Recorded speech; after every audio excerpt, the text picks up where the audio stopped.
Wakati nikiwa njiani jana usiku kuja huku Masasi,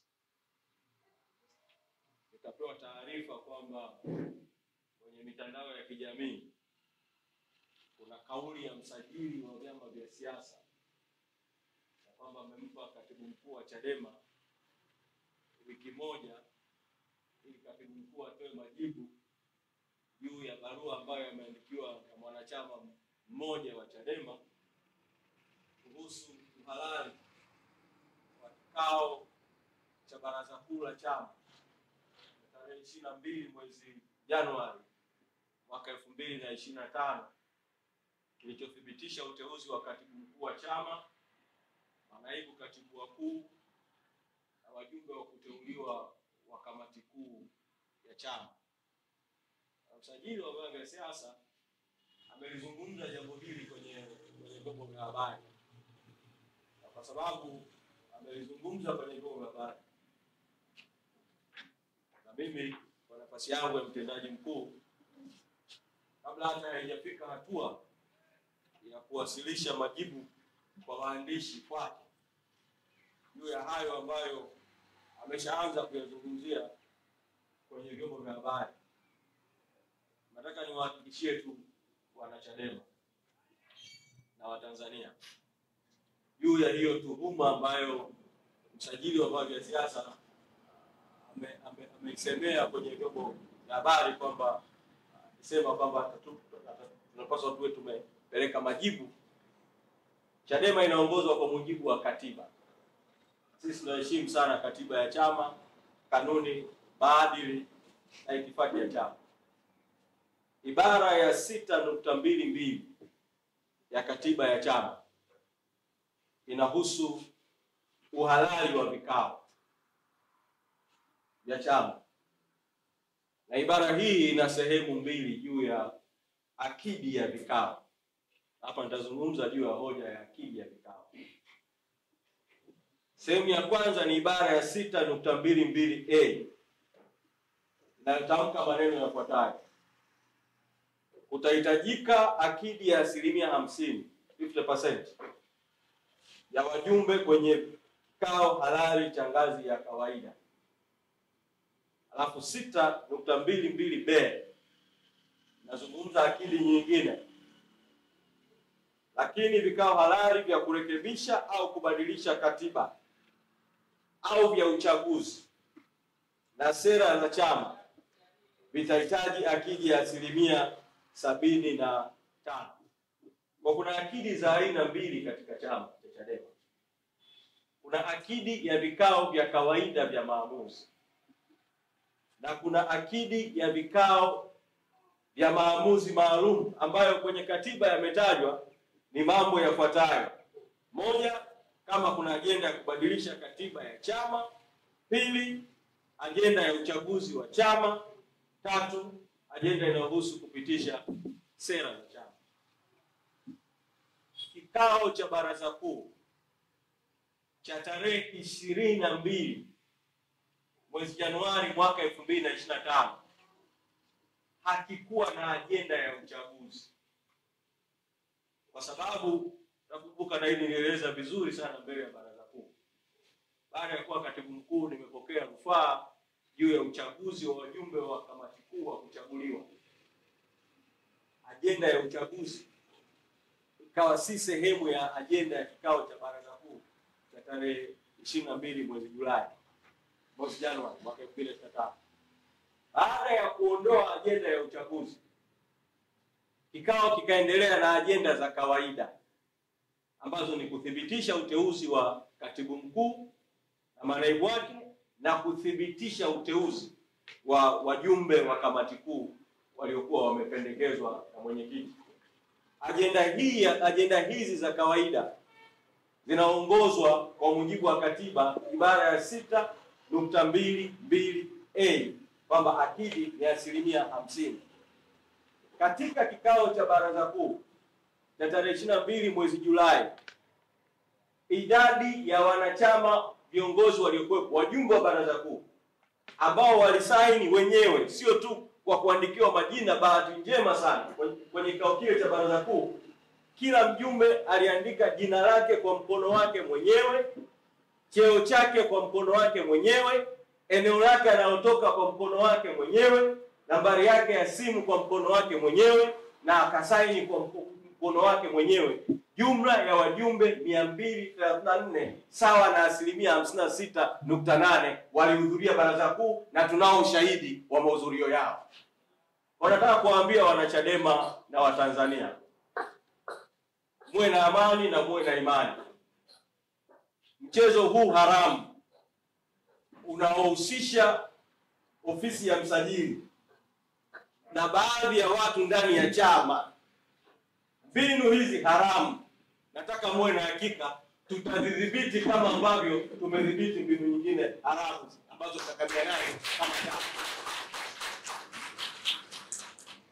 Na nilisema awali kabisa jambo hili lilipojitokeza kwamba mambo haya yanafanyika kutaka kukitoa chama kwenye ajenda kuu ya chama, na ajenda kuu kwa kweli ya taifa ya no reforms no election.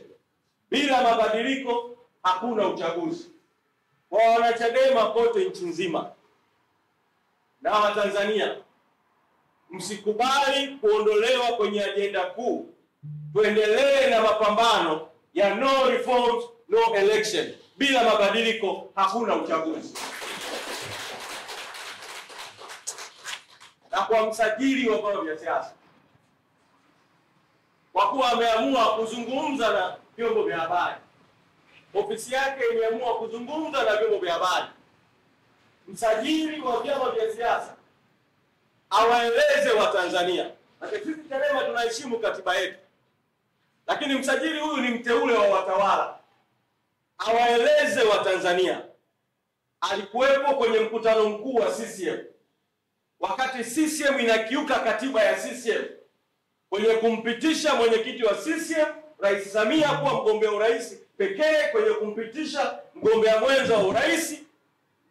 Msajili wa vyama vya siasa alikuwepo, ofisi yake ilikuwepo kwenye hicho kikao.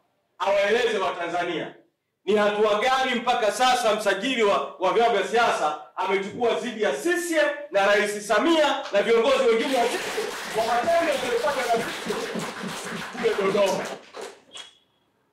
Na msajili huyu wa vyama vya siasa, kwa kuwa ameamua kujitokeza mbele ya vyombo vya habari, awaeleze vile vile Watanzania na ajitokeze aseme ni hatua gani amechukua dhidi ya CCM baada ya msemaji wa CCM kutoa tuhuma za uongo na za hatari kwa kweli zenye kuvunja sheria na kuzua taharuki, kwamba kampeni ya Chadema ya tone tone ya kukusanya michango ambayo Watanzania wote tunaomba muendelee kuiunga mkono, CCM imetoa madai ya uongo kwamba Chadema inachangisha fedha kwa ajili ya kwenda kununua virusi vya Ebola na Mpox na mambo mengine yanayoshabihiana na haya. Sasa madai haya ya uongo, msajili wa vyama vya siasa anafahamu kwamba nilikwisha mtumia hiyo video ya Amos Makala. Msajili ajitokeze mbele ya Watanzania aeleze amechukua hatua gani dhidi ya Amos Makala na CCM kwa kutoa tuhuma hizi za uongo. Msajili wa vyama vya siasa aseme mbele ya vyombo vya habari ametoa siku ngapi kwa Amos Makala kujieleza na hatua zipi ambazo amechukua juu ya Amos Makala. Kwa Watanzania wote nasisitiza kwamba tujikite kwenye ajenda kuu ya taifa. No reforms, no election. No reforms, no election. No reforms, no election. No reforms, no election. Tuna sababu nyingi sana za kusema kwa nini bila mabadiliko hakuna uchaguzi. Wakati nazungumza na nyinyi hapa kwenye mafunzo ya ndani, viongozi wengine wakuu wa chama wakiongozwa na mwenyekiti na makamu mwenyekiti wako kwenye mapambano ya jukwaani kupitia mikutano ya hadhara.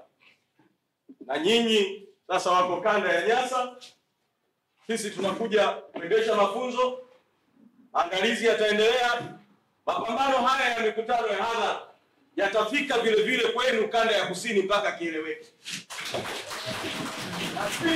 Na si kanda ya kusini, tutazunguka kanda zote za nchi hii kuwaunganisha Watanzania kwamba bila mabadiliko hakuna uchaguzi.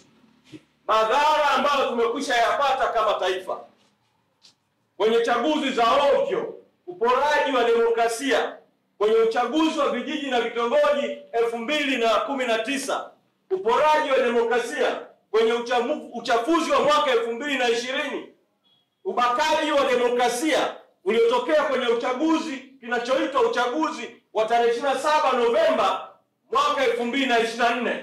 Tumesema hali hii imetosha. Tunataka mabadiliko ya kikatiba na ya kisheria na ya kikanuni na ya kiuongozi na ya kiutendaji yatahakikisha chaguzi huru na haki katika nchi yetu. No reforms, no election. No reforms, no election. Bila mabadiliko hakuna uchaguzi. Bila mabadiliko hakuna uchaguzi. Kwa hiyo msajili na wote wanaotumika, tunataka kwanza, kama ofisi ya msajili ingekuwa inazingatia sheria, inazingatia mamlaka ya ofisi ya msajili, ofisi ya msajili wa vyama vya siasa ambayo inajiita eti ndio walezi wa demokrasia, eti ndio walezi wa vyama vya siasa, ofisi hii ndio ingekuwa mstari wa mbele kuungana na Chadema katika no reforms no election. Badala yake ofisi hii inatumika kama kichaka cha kuishambulia Chadema. Sasa sisi tutajibu mashambulizi. Naendesha mafunzo hapa, narejea Dar es Salaam, bado na safari ya kwenda kuendesha mafunzo kanda ya kati, kwa maana ya mikoa ya Dodoma, Singida, Morogoro. Tutakwenda kanda kwa kanda kuendesha mafunzo. Lakini pamoja na kuendesha mafunzo, wakati tukiendelea na mafunzo, maelekezo, kukagua uhai wa chama kupitia vikao vya ndani, timu zingine zinaendelea na mashambulizi kupitia mikutano ya hadhara, pamoja na kuwa kwenye mzunguko huo mikoani. Lakini tuhakikishie tu wanachadema kwamba jitihada hizo zinazoendelea kufanywa tutazidhibiti kwa haki kabisa kwa kuzingatia katiba, kanuni, maadili, itifaki ya chama na mwelekeo wa chama kwa ujumla. Asanteni sana, nimefungua mafunzo haya. Sitaki kutoa hotuba ndefu ya ufunguzi ili tujikite zaidi katika mafunzo. Kwa mafunzo haya yamefunguliwa rasmi. Asanteni sana.